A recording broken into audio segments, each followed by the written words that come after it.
This tray is going to catch the excess water, so that should be in place. If it's not in place, you need to connect it right here. And then all the wheels have a switch on the side of them to turn them on and off, okay? A couple of them I wrote ghost wheel on because when they are turned on, even if I haven't pressed the pedal at all, the wheel still turns. I don't know, it's just a ghost. So this one is like that. If you need the wheel to completely stop, you actually have to turn this machine off. For the other two that don't say ghost wheel on them, if I turn it on and the pedal is down all the way, the wheels just stop like that on its own, okay?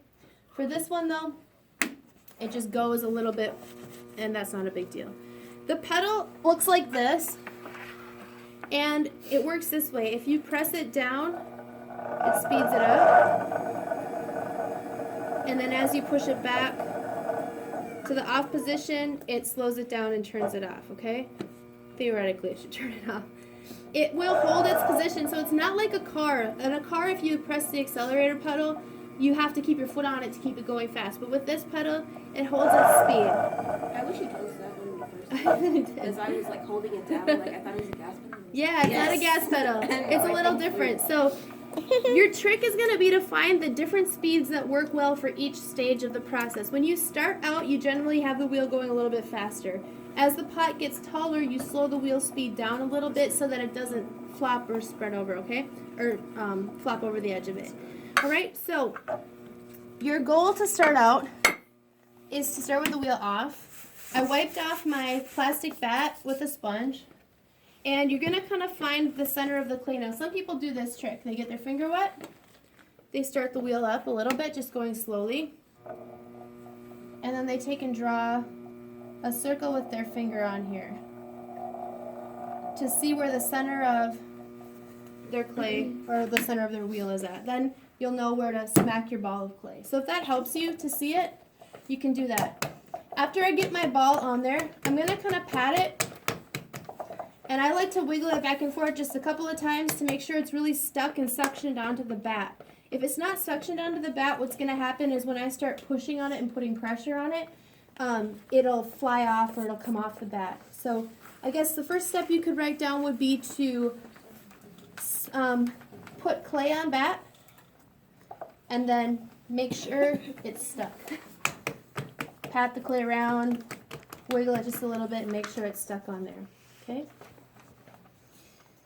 The next thing I want y'all to write down is the major rule of wheel throwing.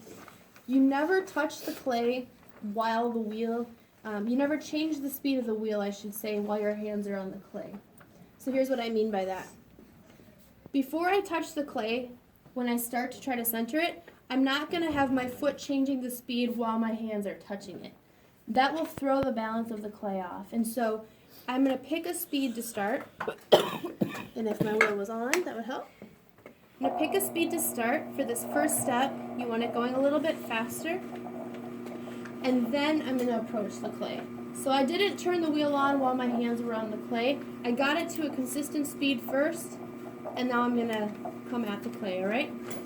Here's what I want you guys to write for step one. Centering. C-E-N-T-E-R-I-N-G. Centering. That's where you get the clay all moved into the center of the wheel so that it's evenly distributed, and you should be able to look down at it and not see it wobbling at all. That's called centering, okay? To center the clay, you need your hands to be braced in position. You don't want to like lock and have all this tension in your fingers, but you don't want the clay to be able to push you around. You want to be the one who's in charge. So I like to rest my hands on my legs to get them kind of braced in position. Or I'm sorry, rest my elbows on my legs. And then I can work with the clay like this, but my hands aren't going to be really mobile. All right, so for centering, here's what you need. I want you to put medium fast. That's the speed of the wheel. Okay. I want you to put drizzle water.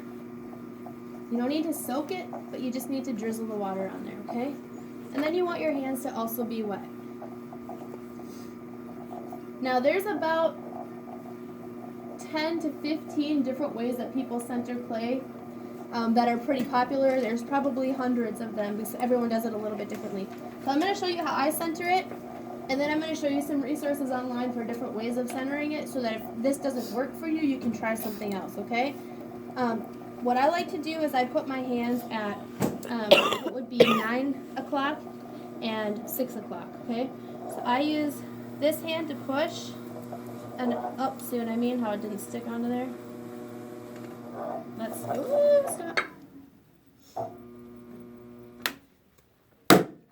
There. Now you're not going anywhere.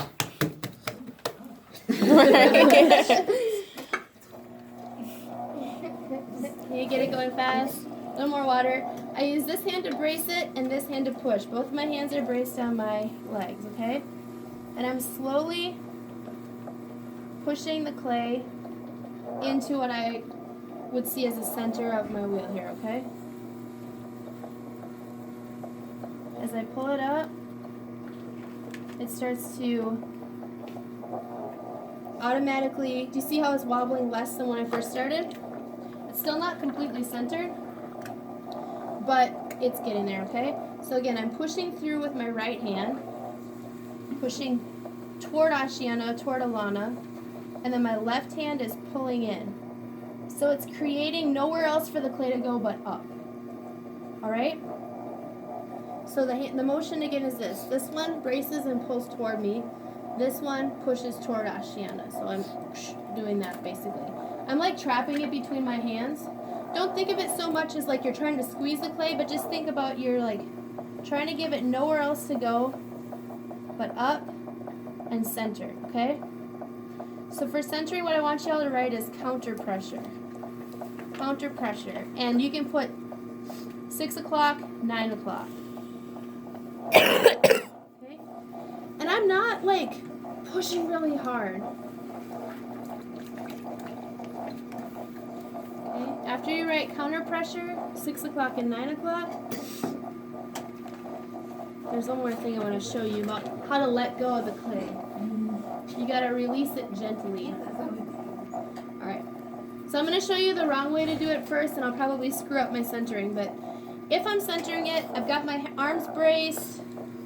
I'm moving the clay is not moving me. I'm pulling it up with my hands. That clay is kind of gliding through my hands. If I just let go of it, do you see how that wrecked it? Yeah. Alright? So what I want you to write down is gentle release. The clay is affected by everything you do. If you let your hands go too quickly, it knocks it off center. So when I let go of it, I first let the tension out of my hands, and then I take my hands off of it, okay? So it's almost like a two-step release, okay? So never just like let go of the clay. Have I changed my wheel speed or put my foot on the pedal at all while I'm doing any of this? Nope. For those of you that can't see, I haven't touched the pedal. It's just staying at constant speed. All right, now that I've got it pretty centered, step 2 is called coning. C-O-N-I-N-G, like an ice cream cone. I centered it and pulled it up. Okay, I'm not moving my left hand at all. My right hand is doing this. It's at an angle. And this hand's pulling in, and this hand is, I don't know, karate chopping down. So the clay ends up melting away from my hands. And what this does is it gets any extra little air bubbles out of it. So this is called coning. This right hand chops down into the clay while your left hand is still supporting it. And they work together to melt the clay back down. Okay, and I let the tension out, and then I let go. I still haven't changed the speed at all. I'm not messing with the acceleration at all in the pedal. I'm just letting it be the same speed. This is a good speed for now, okay? Now the next thing I'm going to make, step 3, I want you to write hockey puck. That's the best way I can put it. You're going to make a flat cylindrical disc that looks kind of like a hockey puck. I have done my coning. You can, if you want, you can cone it back up one more time. Some people do it several times. You only have to do it once. You only really have to do it once, I think. But if you're clay, if you can feel any bubbles in it while you're working with it, you might want to do it a couple times.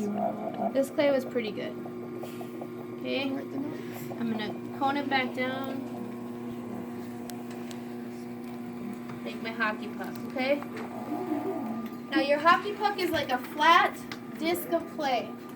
This gives you a good starting point for how to then start your pot, okay?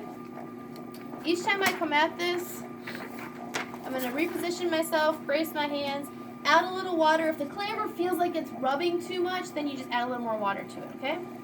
You can smooth, if you've got some slip on your hands, you can smooth it out. That'll give it more slidability, I guess. That's not even a word, okay? Now, I've got this hockey puck. I still have my hand bracing at 9 o'clock.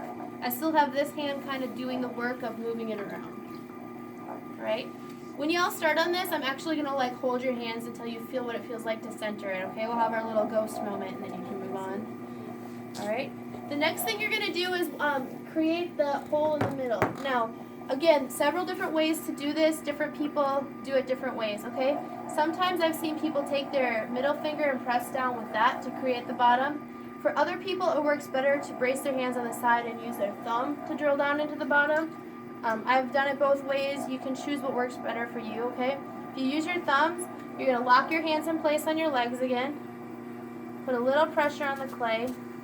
And then you use your thumb to kind of just drill down into the center. The clay is going to dry out quicker like this, so you want to keep that indent damp. Other people do it like this, where they brace at 9 o'clock.